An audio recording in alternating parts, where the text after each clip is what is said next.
Hey VC and toss parachutes to you all. I'm Midge, a guy in a hat who loves to talk about records, and the good news is January has gone. January has been vanquished, January has left the building, and it's been quite a difficult time. In the UK, we've had rain every single day since New Year's Day, and I find this time of year difficult at the best of times, but this has been really challenging. So you've got your dark mornings, you've got grey and rain in between, you've got your dark nights, and yeah, it just does my head in. It feels like the walls are closing in. But the good news is it's now February, and today we've got sunshine and blue skies, and it feels like years since it's been here. And it's so great to see. I'm a person who needs the light. I need the light. I don't function without the light. I just sort of, I want to hibernate. I've mentioned this before, haven't I? But yeah. Anyway, January wasn't all bad. There was 3 new releases during January, which I'm going to talk to you about today. And there wasn't a lot of new releases in January. There never is there? But there was 3 great ones, which I'm going to talk to you about today. And also, I was invited on John the 16th Pianist and Headley's Pub Jukebox, which was a real honour. And, you know, I've watched loads of the videos, and to be a guest, it's like Parkinson. It's like a guest on someone else's YouTube channel. It still blows my mind. And I had a really great time, a really good laugh. Jack from the Vinyl Voyage was on it too, so it was great to chat to him again because I've not spoken to him for a while since his quiz, and it was great. I had a great time, and I'll leave a link below to the video because it's worth a watch. It was a good laugh, and we all picked some very funny singles, I thought, and yeah, it was great. I mean, it was a bit eye opening. The pub's a lot bigger than it looks on camera, and what amazed me the most is they've got an amazing collection of horse brasses, let alone the jukebox. It was great. I really enjoyed it. So yeah, that was great in January. But we're talking about the music today, and I always like getting the first album of a new year. Feels like a bit of a marker. You've got rid of the old year, and this is the first new music of the new year, and I always like that.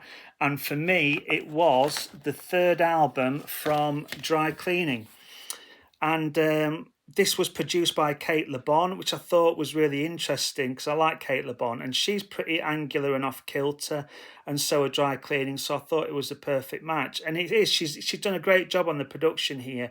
I think this is a real step forward for Dry Cleaning. I always like their albums, but this one does seem to have a lot more in the arrangements and how it sounds, and you can hear Kate LeBon's influence on some of the tracks. She plays on quite a lot of the tracks as well with the band, so yeah, very enjoyable. So this is their 3rd album, Secret Love.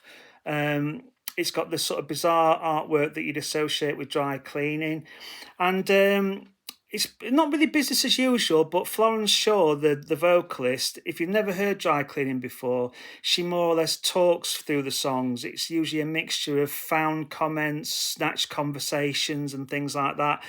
And obviously really funny, really witty. But like I say, the band are developing, because at first you'd think, well, surely they can't make many albums like that. But they are developing, and it's really good to hear. So on this album, Florence Shaw doesn't just talk. She actually has a few singing moments as well, which is nice to hear. And she's gone from sort of taking like snatches of conversation and sort of, you know, speech and things like that. And there's a lot of more like character studies on this one. Obviously, they're very surreal, but her lyrics are fleshed out a lot more. They're more like stories now. So you've got the track Cruise Ship Designer, which is the classic Dry Cleaning song about a guy who used to design hotels, and now he's been lumped in with designing cruise ships, and he's trying to convince himself that this is a good thing for his career. And it's just great, witty, sort of funny songwriting. Obviously, this is one of those bands as well that I like, because they're like 60s bands in a way, in terms of the obviously there's 4 members of the band, but you can hear what each one is doing. You know, there's some great bass lines. Thomas Dowse is a great guitarist, and you know, you can hear what every member's doing, and I like that about bands. I don't like it when like sort of like you can't hear the drums properly or the bass is submerged and stuff. But yeah, the arrangements are really uncluttered, and it's a really good listen. Obviously, you've still got the sort of the angular sort of post-punk type sound, but you've got some more synths and keyboards in here, and like I say, the arrangements are more varied. You've got mandolins in there, and like I say, there's some heavily synthesized type tracks in there as well. And yeah, it's just great lyrics as well. There's always some funny moments in dry cleaning lyrics, and I always like the one, there's a track called Let Me Grow and You'll See the Fruit, and this is classic Florence Shaw. So the line goes, people move away from me, I constantly think there are spiders on me and around me. I enjoyed your gig, even though I thought there were spiders all over me. And I just love lines like that. It's great. And as usual, you've got the off-kilter artwork that dry cleaning do. So I think that's Florence getting an eye bath there.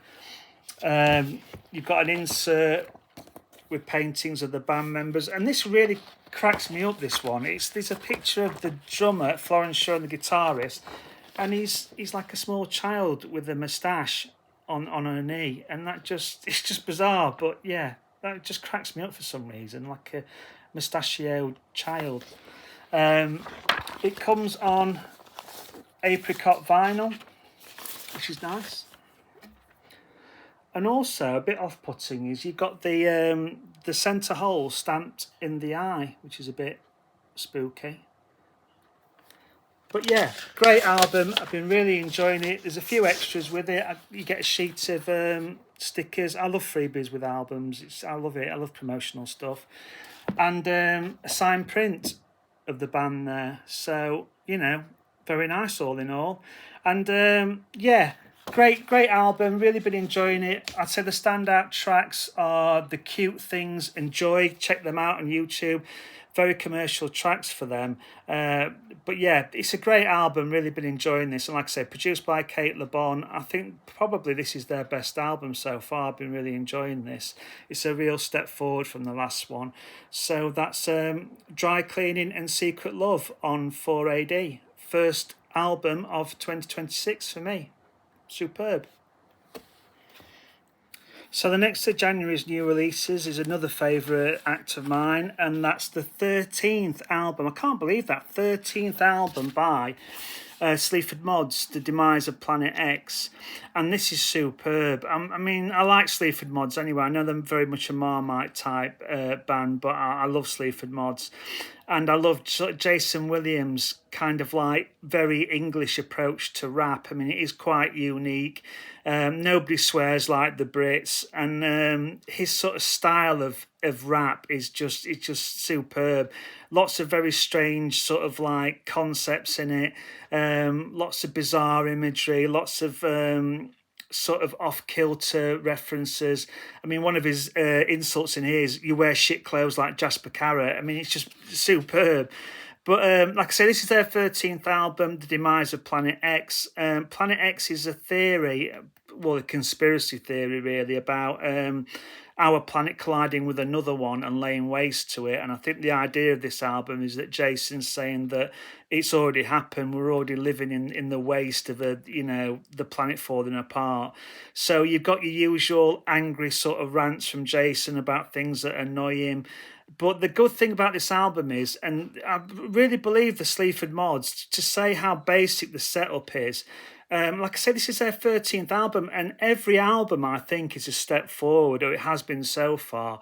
It's amazing what they can do. I mean, Andrew Fearn's production on here, every album it just gets better and better and more imaginative, and the arrangements, to say how little they've got to work with, it's just amazing every time. And a great thing about this album is the variation to it. I mean, they have a lot of guest stars on this album, and it does really work when they bounce off other artists. So you've got Gwendolyn Christie, who's an actress as well. I think she was in Game of Thrones, but she does what can only be described as an astonishing verse in the opening track, The Good Life, which also features Big Special. You've got Elitist Goat on here, which is a great track. That features a singer-songwriter, Aldous Harding.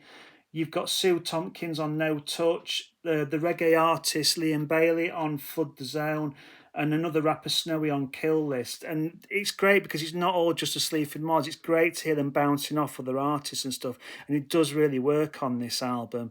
But like I say, it's not more of the same. It's another variation.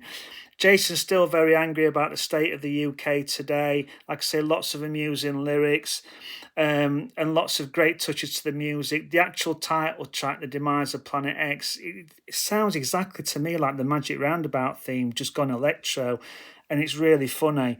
But the best tracks are where Jason just goes off on one, and he's just like a long stream of consciousness type lyrics.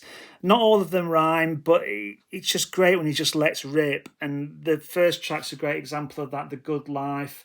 Megaton's another great one. The Demise of Planet X, again, like I say, just superb. Really great.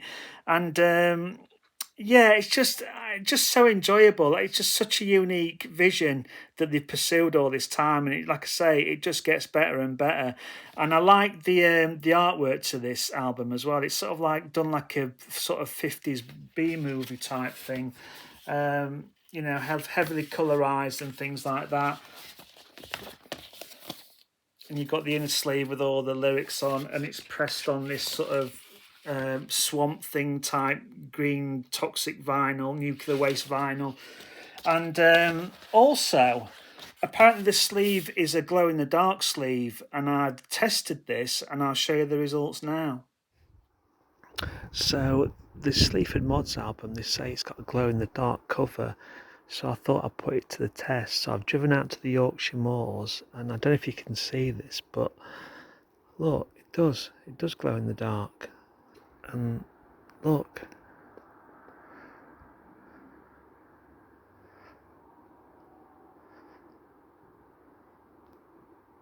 that's pretty cool, isn't it? Oh damn it, I've dropped my car keys. Can anyone see me car keys? Oh shit. One of the great things about this album was there was the Sleaford Mods did an appearance at my local record store, Bear Tree Records, and they did about 4 or 5 songs there, which was great. And they did a signing afterwards. I've been to a signing before with Sleaford Mods, and they're really funny characters, really down to earth, really not like the personas at all, really friendly, really great with the fans. So they did a signing session. As you can see, I got my LP signed by them. Also, I got a poster signed. My wife can't wait to get this on the bedroom wall. I don't know how much I'll be able to get in the video, but yeah. Oops. So that was cool. And also, I got a sheet of stickers. Toss Parachute is another one of Jason's great insults. That's become my favourite insult at the moment. I try and use it as much as possible. And yeah, just a great album, really great album. I'll show you some clips from the signing session here. It's not great, obviously, because it was absolutely packed. So you're going to see a lot of heads that aren't Sleaford Mods heads, but I'll just give you a quick taste of what it was like. From media weight watchers, collabing with the same old fucking singers, spraying grey, like lazy doggos on short walks, mate.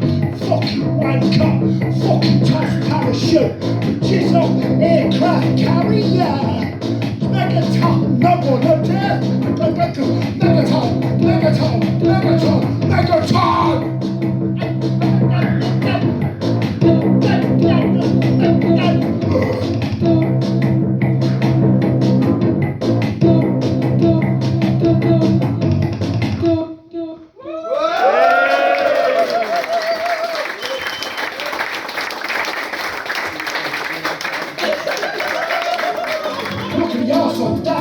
Master sleeping, noisy grace when a man can sleep. Fuck that, no glove, marzipan. Look at the arse on that. Master sleeping, noisy grave when a man can sleep. Fuck that, yeah. I got off the top content when he served me food one night. We had sex behind the following boat, and now I'm hypnotised. The sun could fucking do one. I don't care if it goes up and down, cause I got something bad. Yeah, I got something good now, man. So fuck the way with jealousy. You don't get that shit in a bed. You don't get these other bastards trying to get in your fucking head. Much as grass is where the fucker put the only links. Goodbye to you and all your little lads and little ways. So yeah, Sleaford Mods, Demise of Planet X, great album. Really enjoying that at the moment. Yeah, I think they get better with every album, and this one's been great. Really enjoying it. So yeah, cool. Okay, so the last of January's new releases I picked up was the latest album by the electronic musician Craven Falls, and this is his most recent album, Sidings. Obviously, as you can tell from the name of the album and the photography on the front, it's all about train lines. And I get the impression Craven Falls is quite somebody who enjoys the countryside a lot, because all of his albums feature sort of a lot of scenery and a lot of landscapes, obviously in black and white. And all the photography on this album and the booklet that's enclosed, that I'll show you in a minute, is by Mr. Falls. So yeah, I think getting the impression a lot of his music is inspired by a lot of the countryside walks he does. So I'm presuming he's been following a lot of train lines through the countryside and things like that. So if you're new to Craven Falls, like I say, he's an electronic musician. He remains anonymous. I don't know what his real name is. He does occasional appearances with his huge, great big cabinets of analog synthesizers. He performs with his back to the audience, so it is all about the music. And his music is very sort of minimalist. It's, like I say, it's made on analog synthesizers, so a lot of it is sort of like cylindrical, sort of repetitive patterns. And it sort of like slowly builds. There's the occasional bass swell, there's gentle percussion, there's no big beats or anything like that. And his sort of electronica is built around sort of long pieces, usually of music, that gradually build and then fade away again. So a lot of it is sort of like minute changes in rhythm, or some of the synthesizer patterns and things are added or taken away. And it's sort of really subtle, really minimalist. It's a great headphone listen. And bizarrely as it sounds, it does take you on a journey. The first track, which is it's a 16-minute piece called Ganga. It's not about the herb. It's obviously it's getting about railways, but again, 16 minutes long, really sort of almost like a train track melody with its rhythm. And so obviously that ties into the album, but again, long pieces of minimalist synthesizer patterns, things are added, taken away. So it sets a tone for the album. So there's some long pieces on here. You've got like the 15 minutes of Stony Man. You've got the end track, another 15-minute piece. And in the middle of the album, there's some shorter 4 to 5 minute pieces as well. Still very atmospheric, still very cool. And yeah, it's just a great listen. If you've never heard Craven Falls before and you like your electronica, this is sort of like the best works of Kraftwerk, where they slowly build and drive up over long periods of time. Yeah, really sort of atmospheric, really sort of not dark or gloomy or anything. There is quite an atmosphere to it, and there is plenty of melody there. But yeah, all done on sort of old-fashioned synthesizers and keyboards and things like that. And obviously, all the artwork is done by him as well. It's come with a booklet. Some really nice black and white photography in here. Again, all on the concept of the album. It's a 2 LP set, because obviously the pieces are quite long, and it's pressed on what they call a freight bauxite colour vinyl, which is it an ore or something they used to transport around? So yeah, sort of like a nice sort of maroony browny type colour vinyl. But yeah, great album, really atmospheric, really sort of deep listening, really cool to sort of sit back and listen to on your headphones, really minimalist. But yeah, very enjoyable. So yeah, that's the third album for January. And yeah, good start to the year, I'd say. Well worth picking up. So 3 albums there for you to dive into, hopefully. And like I say, good start to the year, even though it was January. So that's it for now, and I'll see you on the next video. So all it bears for me to say is toss parachutes to you all, and I'll see you on the next video. All the best.